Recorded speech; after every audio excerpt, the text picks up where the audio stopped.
On the morning of August 9th, 2016, a 22-year-old named Devin R. Halloway told 7 of his friends he had found a cave full of gold off Marrow Hollow Road. 6 of them went with him to see it. The county search and rescue logs for Tillery County record that on August 12th, after a hiker reported voices coming from a hillside with no known cave on it, responders excavated a collapsed shaft and recovered 5 living people, all severely dehydrated. The official report lists the party as numbering 5. Halloway worked at a hardware store in the town of Easby and rode the same bike route most weekends, a packed dirt fire road that loops behind the Pendry Quarry and rejoins the highway near mile marker 11. He knew the road well. He told the responders he had ridden it perhaps 200 times. On the 9th, he stopped because his chain had slipped, and while crouched fixing it, he noticed a gap in the brush at the base of a limestone outcrop, a vertical slit about shoulder width across. He went in. He said the passage opened almost immediately into a chamber large enough that his phone light couldn't find the ceiling. He described piles of what looked like gold, not coins, he was specific, but rough nuggets and irregular slabs, heaped against formations he kept calling wrong-shaped, columns that bent at angles stone shouldn't hold. He didn't touch anything. He said the air smelled like a refrigerator that had been unplugged for a week. He left, rode to a party at his friend Casey M. Trahan's house on Linden Court, and told everyone. The following account is reconstructed from the survivors' statements, which agree on the major points and disagree on nearly everything else. 7 people drove out the next afternoon. Halloway found the gap in the brush without difficulty. The cave was there, but once inside he stopped because the chamber he remembered was not the chamber in front of him. The passage forked where it had not forked before. The gold was gone. The formations were there, the bent columns, but arranged differently as though the room had been turned over in the night and set back down. They went deeper to look for the gold.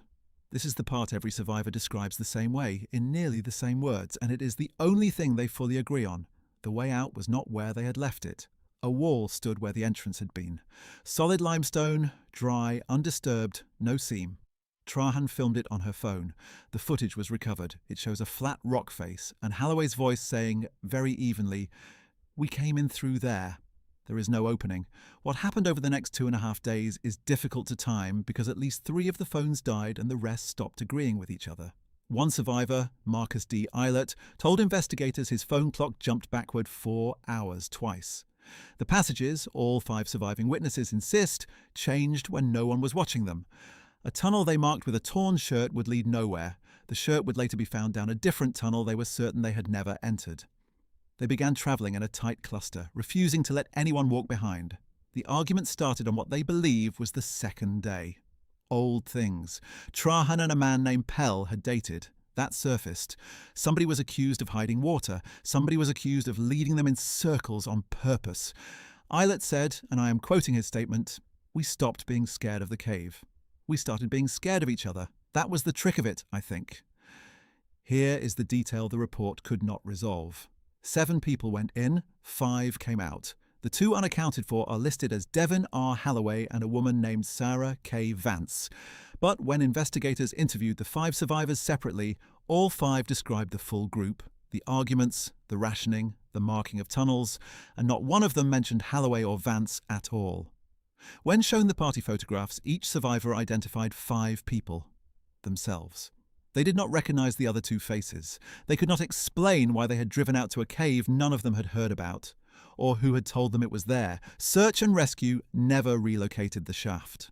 The hillside was surveyed twice. There is no cavity in it. Casey M. Trahan moved out of state in 2017. The others stopped speaking to one another. Earlier this year, the Easby hardware store received a mailed time card, properly stamped, badge number 441, for a Devin R. Halloway recording a full shift worked the week it arrived. He has not worked there since 2016.